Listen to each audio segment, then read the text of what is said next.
Hello, everyone, and welcome to the March Salmon Orca Project Speaker Series. We're so glad you could join us on this Thursday afternoon. And we are here doing stories of the salmon people, and we have with us this afternoon Mr. Dan Kane and Mr. Silas Whitman. And I would just like to welcome everyone to the Stories of the Salmon People speaker series hosted by the Salmon Orca Project.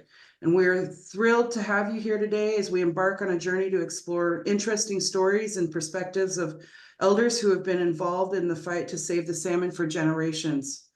Before we proceed, let us take a moment to honor and acknowledge the ancestral lands on which we stand. We recognize and pay respect to the indigenous peoples and tribal nations who have been stewards on these lands for generations. The Salmon Orca Project firmly believes in the power of collaboration and unity through this webinar series. We aim to foster a platform where tribal leaders, community members, experts, and stakeholders from various backgrounds can come together, share experiences, and work toward innovative and equitable solutions. And like I said, we have Mr. Dan Kane. Dan Kane is an enrolled member of the Nez Perce tribe. He has been fishing on the Columbia River since 1976 with his family and friends. Dan is currently the general manager for the Clearwater River Casino and Lodge located in Lewiston, Idaho, and the Itiaya Casino located in Kamia, Idaho. Dan previously served as a member of the Nez Perce Tribal Executive Committee, the tribe's governing body, from 2011 to 2017. Prior to that, he had a career in video and television production, working as the video production manager at Lewis Clark State College for over 20 years, and also running his own video production company. Dan has had an interest in fisheries for over 40 years. He has also worked for the Columbia River Intertribal Fish Commission and served as a CritFit commissioner during his time on tribal council, including the position of vice chairman for CritFit. Dan is married and has 2 children, and he still practices his treaty rights of hunting and fishing. And thank you for coming and being here today, Dan. Thank you. We also have with us today Mr. Silas C. Whitman. Silas Whitman is an enrolled member of the Nez Perce tribe. He has dedicated nearly 50 years to fisheries and aquatic systems stewardship in the Columbia River Basin in Idaho. Mr. Whitman has received his PhD from the University of Idaho, and he has held executive positions in Washington, D.C., Kansas City, and Ontario, including serving as executive director of the National Congress of American Indians from 1981 to 1983. As program manager of the Nez Perce tribal fisheries from 1987 to 2000, he significantly contributed to the program's growth and sustainability. Whitman's leadership facilitated efforts in restoring salmon populations, utilizing indigenous knowledge and holistic approaches. Collaborating with the University of Idaho, he advocates for education among tribal members. Integrating traditional knowledge and scientific principles, he serves as chair of the Nez Perce Circle of Elders, reflecting his commitment to preserving tribal customs. Recently, he received a Lifetime Achievement Award from the Lewis Clark State College for his outstanding contributions to fisheries management and tribal leadership. And thank you for joining us today, Mr. Silas Whitman.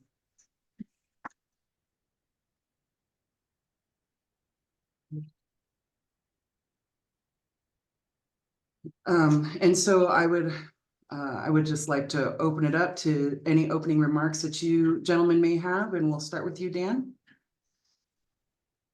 Angela, I'm going to have to defer to Silas. Got to respect my elders first. By a few years. You've got some crib notes there somewhere. It's interesting topic, the fight to save the salmon has been just a recent matter, a recent issue, and it's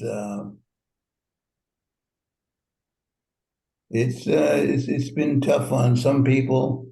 Other people, they've released themselves to get in and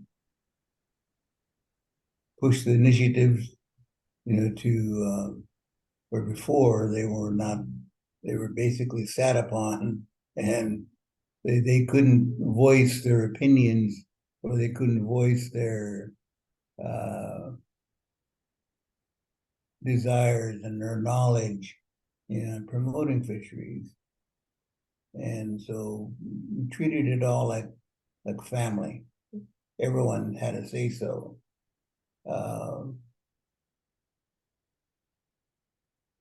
We thought that from the executive level on down, eventually, that they needed to be able to feel what was happening.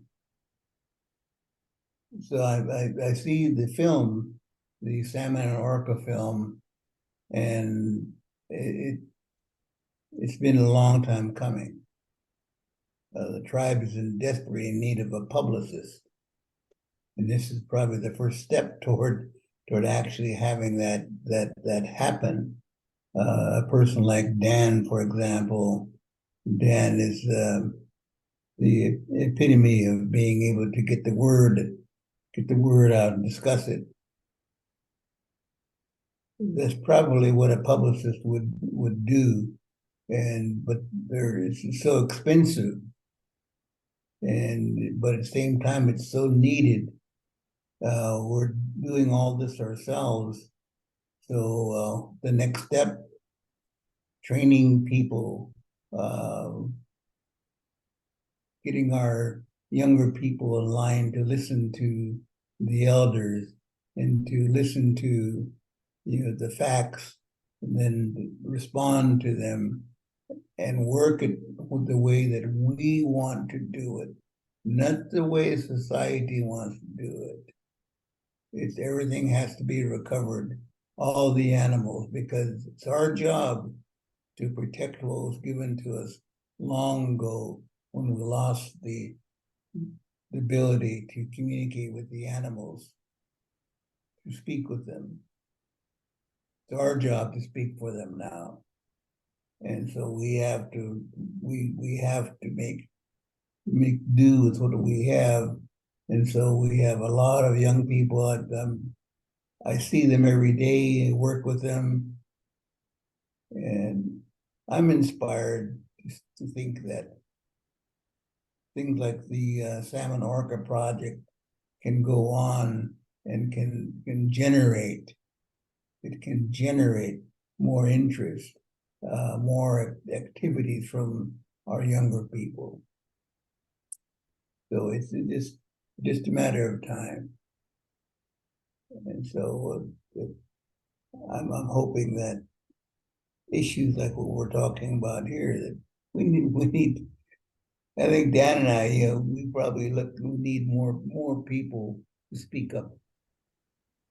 We need more people to speak up. Their opinions need to be heard so that we can develop that into our future program. So, yeah. Patsy, Mr. Whitman, I'm going to go ahead and get into the questions that we have prepared. And I'm gonna take Mr. Kane's lead and go ahead and start off with you, Mr. Whitman.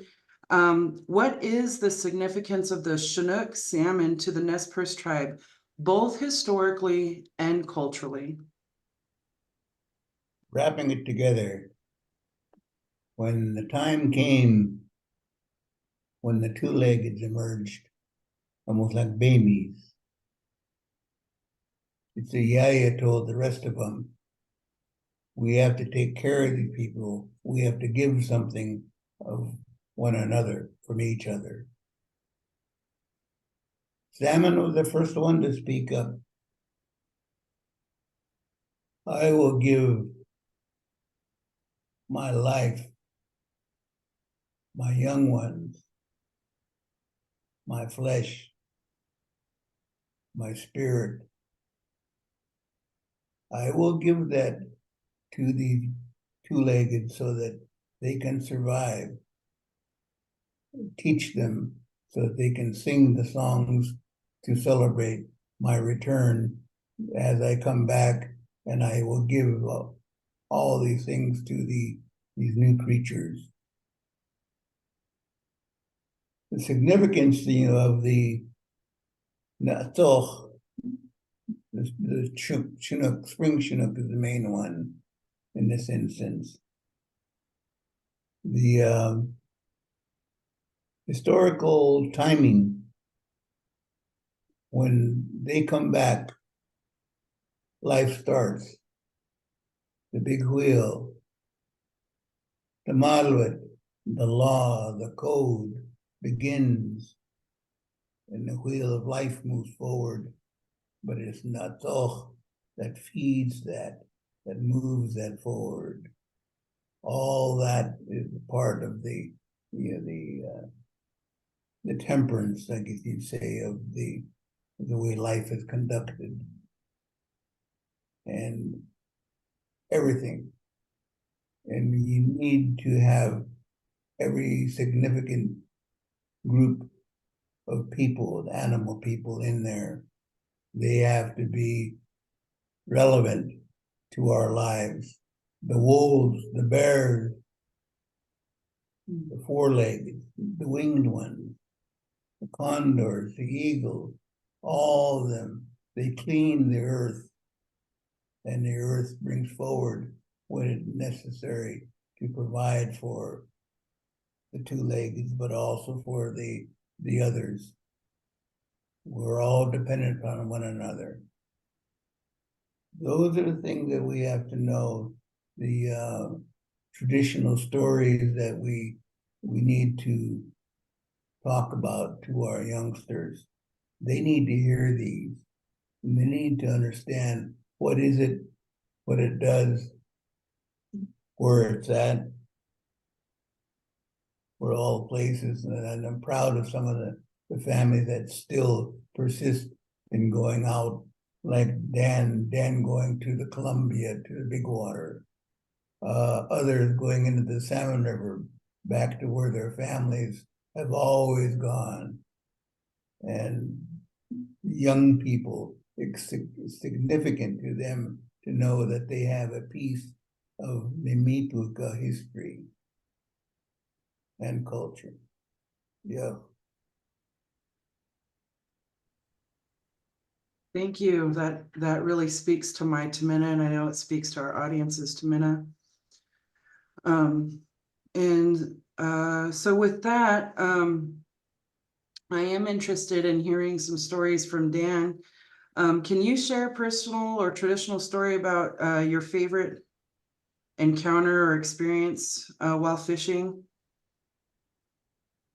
Wow, that kind of be a tough one. There's been so many, but I always look forward to each year, and kind of much like Silas alluded to, you go back, I mean, to 76, and I was kind of a rookie on the Columbia River with my brothers, and learned from them. And so I've tried to bring a lot of people down to the Columbia, and kind of expose them to it over the years.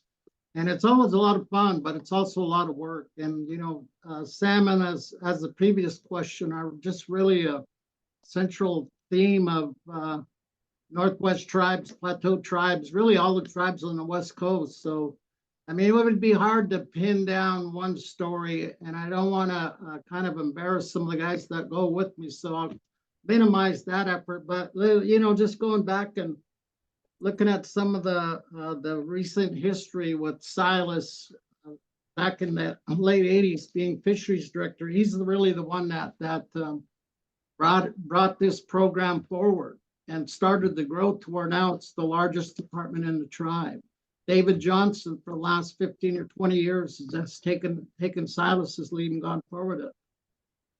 But you can go back to the 1989. I went to work for Critvic, and some pretty big shoes there for other directors to fill with Tim Wapto and Ted Strong. After that, I worked under both those gentlemen. They were huge in fisheries and doing things and moving things forward for the 4 tribes that are part of Critvic.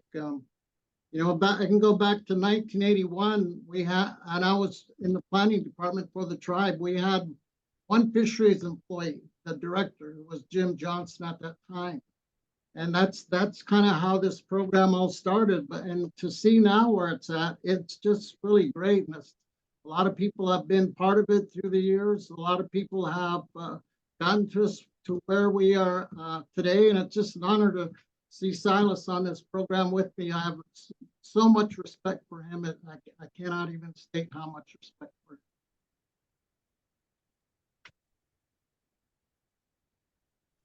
Thank you so much for a sneak peek in the history and where we've been as a people. And so with that, Mr. Whitman, what challenges have Nez Perce tribal members faced in efforts to protect and restore salmon populations, particularly in the face of dam construction and climate impacts?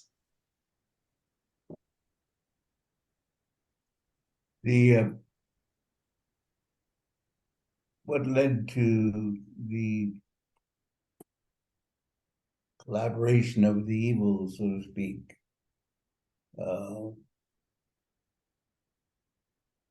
climate, dam construction, water temperatures, a lot of things kind of played upon each other, created an evil nest, so to speak. But that was forecasted. Former Chairman Pete Hayes was telling me about a story he was told that an old person told, and people gathered one winter, that there is a great gray monster that is coming, that's going to fight all the animals, and it's going to go after the fish. And that great gray monster, like a big snake, eats everything in its path. And I said, whoa. He said, yeah, you step up and help to kill the monster. What's going to happen? You all need to be prepared. And he told that story. And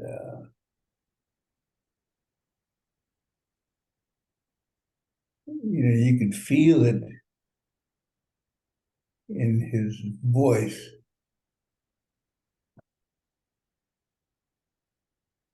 That story was there, and come to find out, of course, it's the destruction from the dam being constructed, and from institutions being built.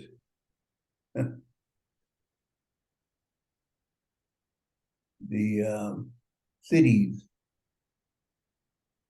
things like flood control, climate change, all those things were discussed, and I had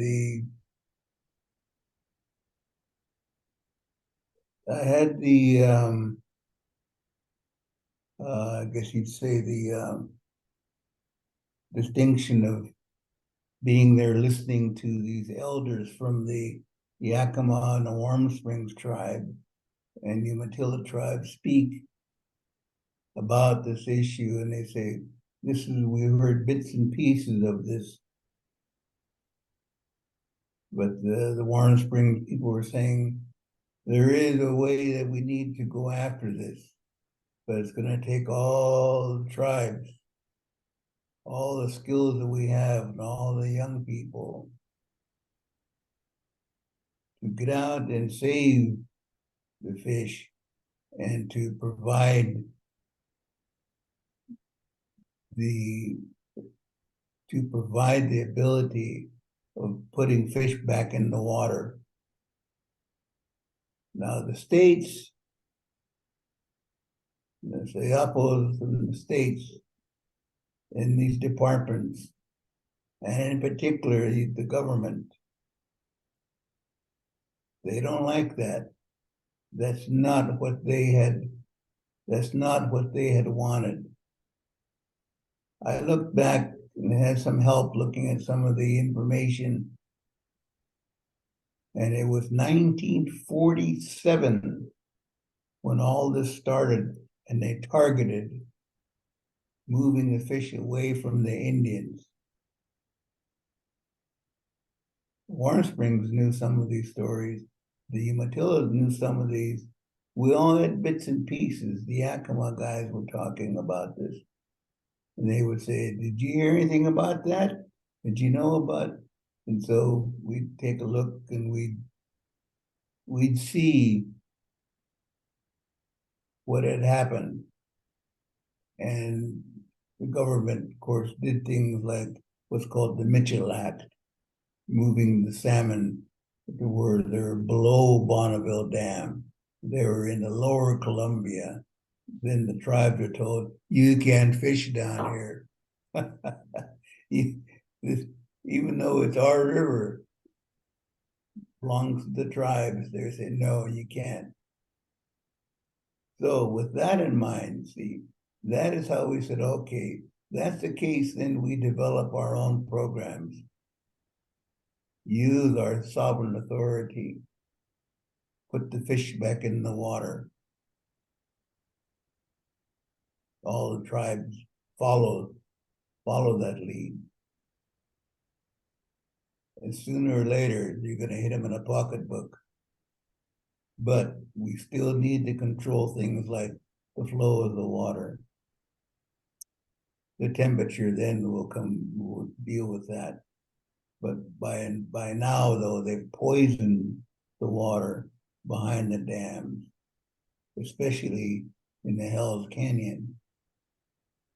There's no fish ladders up there.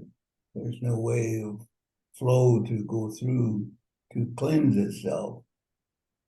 Water is dirty and it's full of chemicals, methylated mercury, things that would basically kill any fish that feed in the bottom, sturgeon, carp, all those types of fish. Sooner or later, as it escalates in this path of harm, then it'll affect the salmon coming back. That's why we've said, okay, what do? The Nespers, the Meeple are looking to restore the fall species so that we have activities in the fall before the snow flies, so that we're able to provide enough salmon. The tough one is the spring Chinook. They're the ones affected, along with because the orca feed upon them. Those are the ones that we need to restore. And that's the ones that are in harm's way right now. They've been in harm's way. We had to find ways of saving them. It's a difficult task.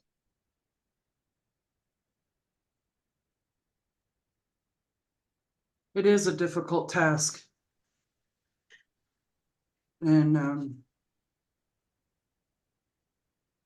we work tirelessly and effortlessly toward that task.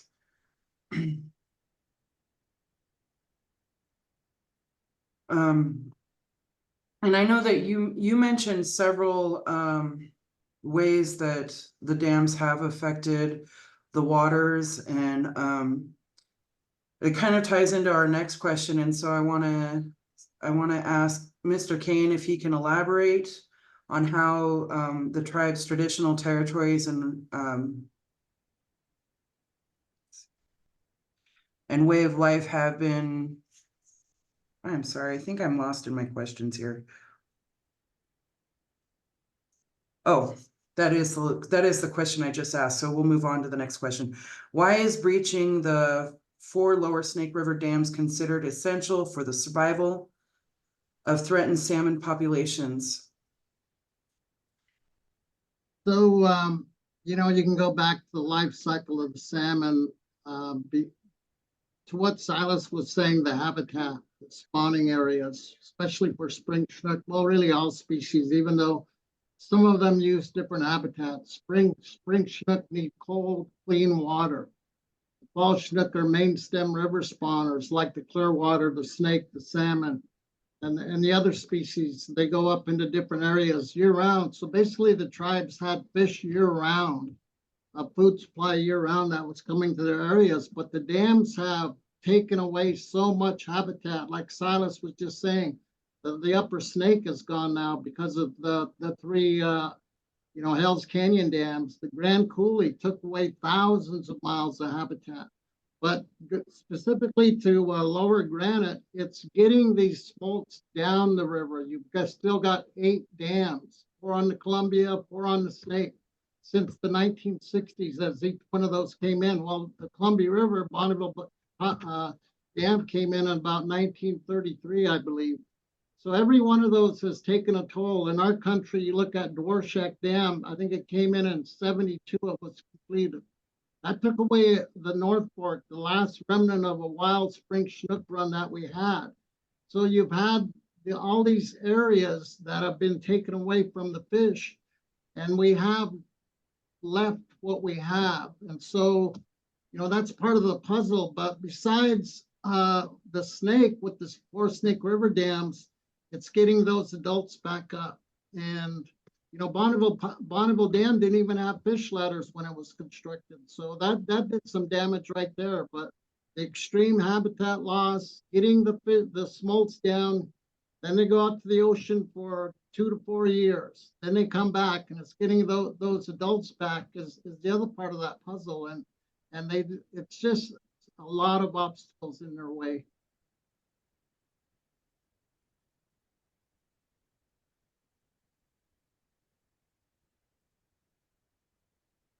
Yeah, and I know that we're mostly talking about salmon today, but just the way that you talked about the Bonneville Dam and the lack of the ladders really makes me think about the lamprey and the work that we're doing with the lamprey right alongside it. And I think that really right there touches home base with me, because when we talk about the future of salmon and the potential loss of salmon, I think about the fact that I have not ever tasted lamprey, and so I personally have a disconnect with lamprey, and I know a lot of Nimipu do, and so when I think about what the fish ladders do, for me, it touches home with the lamprey. And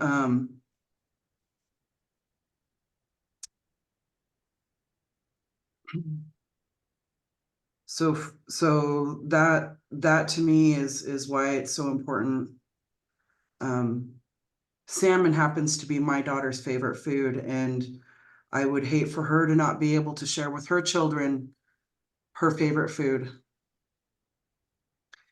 What is the importance of films? So we have asked you both here today because of your connection to the Nimipu documentary that we've been showing all over the country and now internationally, Covenant of the Salmon People.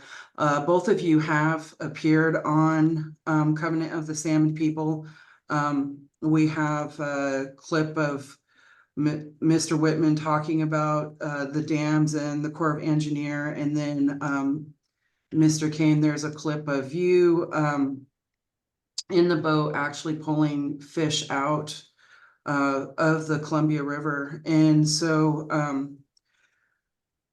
what is the importance of films like Covenant of the Salmon People in reclaiming the narrative about the best way to restore the salmon population? And I think that I'll give you each an opportunity to answer that question. And so we'll start with you, Mr. Whitman. The importance of the films, as I said earlier, we lacked the ability of having a publicist, of having the word out, the written word, and now the canvas word that's in film. There is a need, to tie in the effect on the treaties, the effect on the people.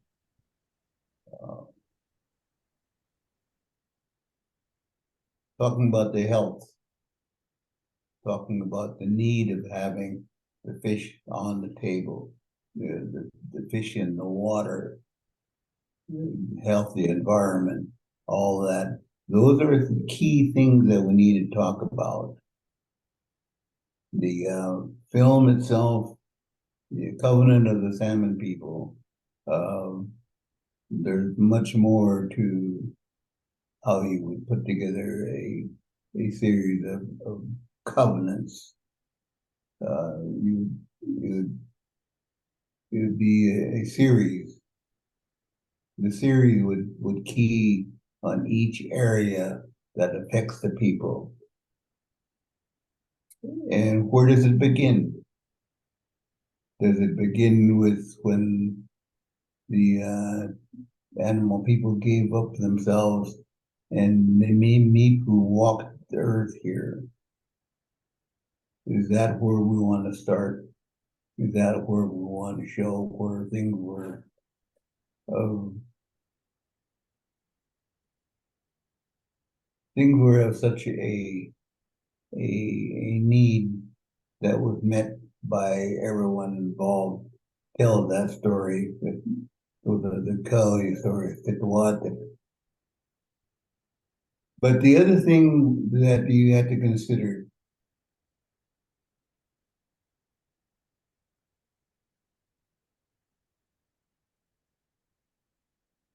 the need of the people and how they're going to protect those that are depending upon them now. How do you do that? How do you go about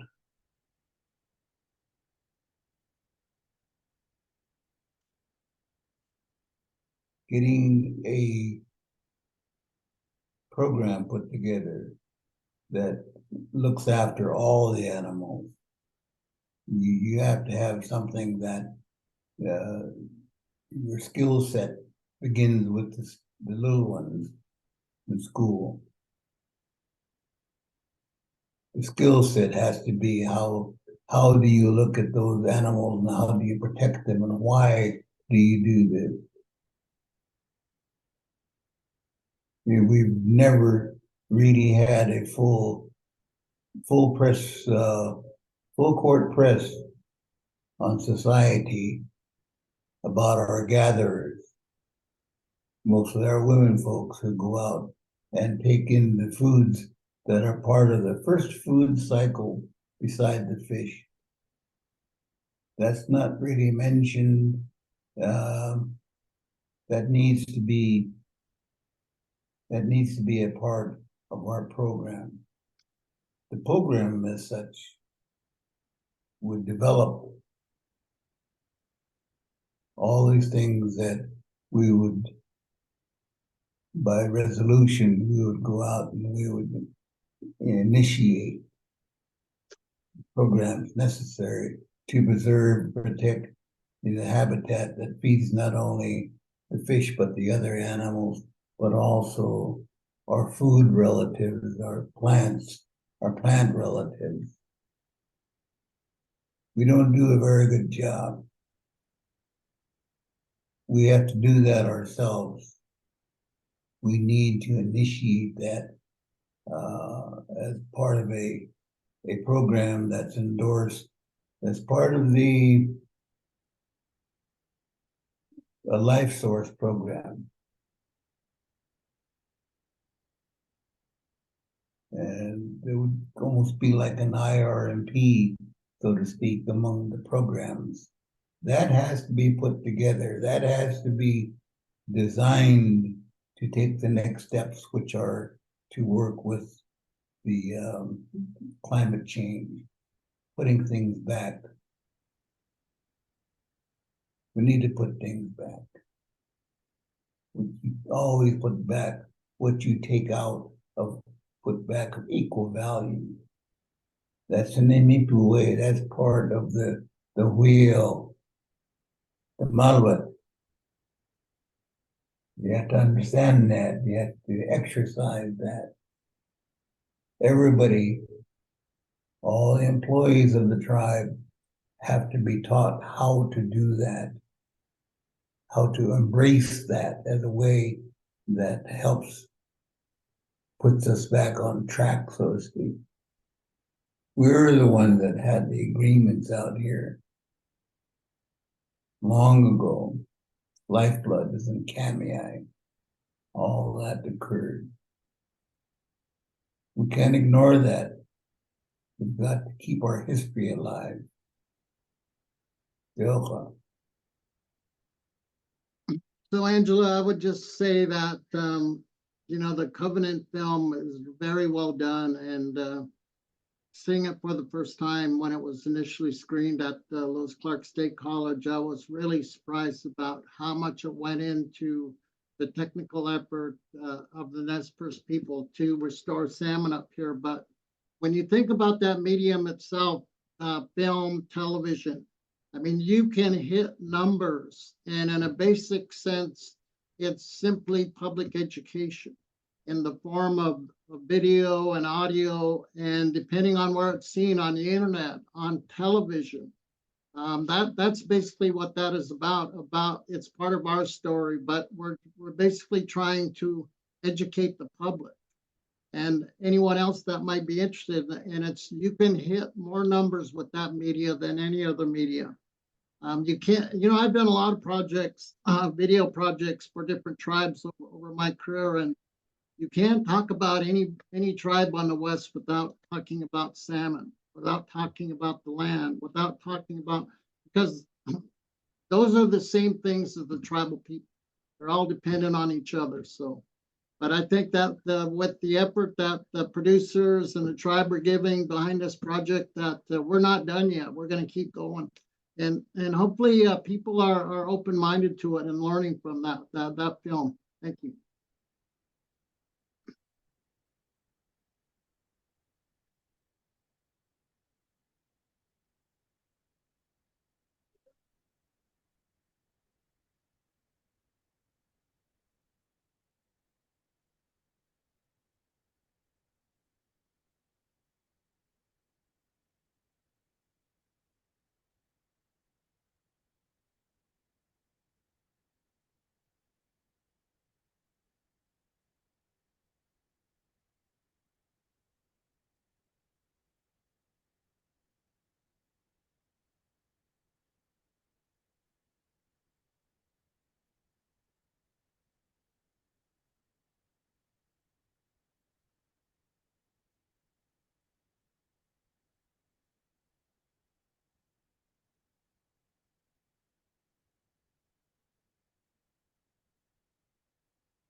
Boy, I guess I've been muted talking about all of that.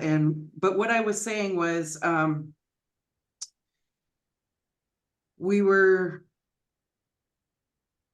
appreciate how you had connected us, showing our connection in your discussion. to the salmon, but also reiterating that other tribes up here in the Northwest we're all connected, we're all salmon people, and we're all working on this effort for our fish and the fisheries. And so with that, I want to move on to our last question that we have, and then we have it looks like a question out of our audience, and so we'll turn over to answer any questions that have been posted from our audience. And I think that Mr. Whitman already touched on this, but I'm going to directly ask, how can individuals support the Nez Perce tribe's efforts to protect and restore salmon populations, like highlighted in the film? And I'm going to go ahead and turn that over to you, Mr. Kane. I think that in a basic sense, just to pay attention to what the tribes are saying and what they're putting their efforts in. I mean, this is a story that's going to continue for decades, if not centuries, moving forward. We're just one step in the process of bringing these fish back and part of our culture back. So, you know, that's a pretty broad question, but just keep the effort to our younger people and the people involved now that are yet to come. So, you know, that would be my answer. Alrighty, so I'm gonna go ahead and ask this question from the audience, and then we'll go to some closing remarks. What would it take for the people to unite to remove these life-killing dams now? The colonial capitalist system is totally incompetent and incapable of common sense and acting to save life systems in our local territories. We all know that. And so when will we step in our power and stop being bystanders to the avoidable death of the salmon that our very lives depend on? Where is our courage?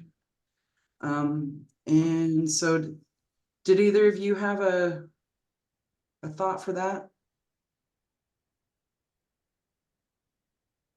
Thomas? Oh,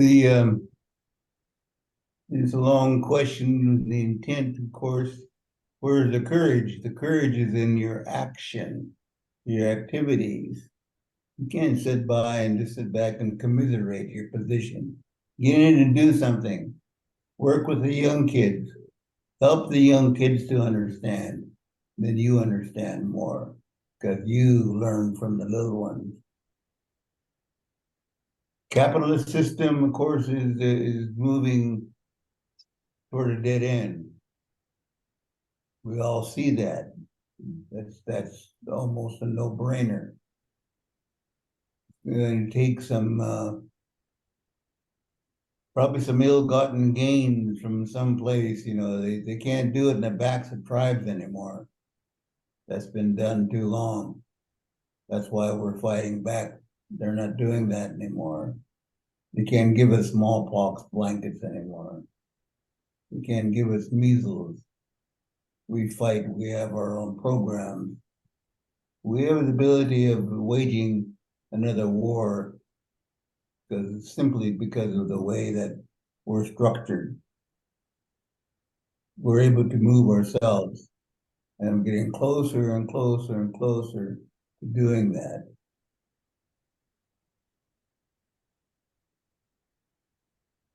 Marcus Katsiayo. Well, I think this brings our program to the close. And so following this program, we will have this, you know, everybody we think everybody who was able to join us live, but we will have this recording available for those who weren't able to make it today, to be able to view later. And so that can be viewed at our YouTube page at the Salmon Orca Project. And we also ask that you go over and visit the Salmon Orca Project website. and follow our efforts on our Salmon Orca Facebook page and YouTube. And thank you so much for joining us today. And thank you both, Mr. Whitman and Mr. Kane, for taking the time to join me today and sharing your Tejwata and sharing with our audience the stories and how we relate and are all a part of the story of the salmon. So, Katsiaya, Waikaloo. Thank you. Mhm. Yeah.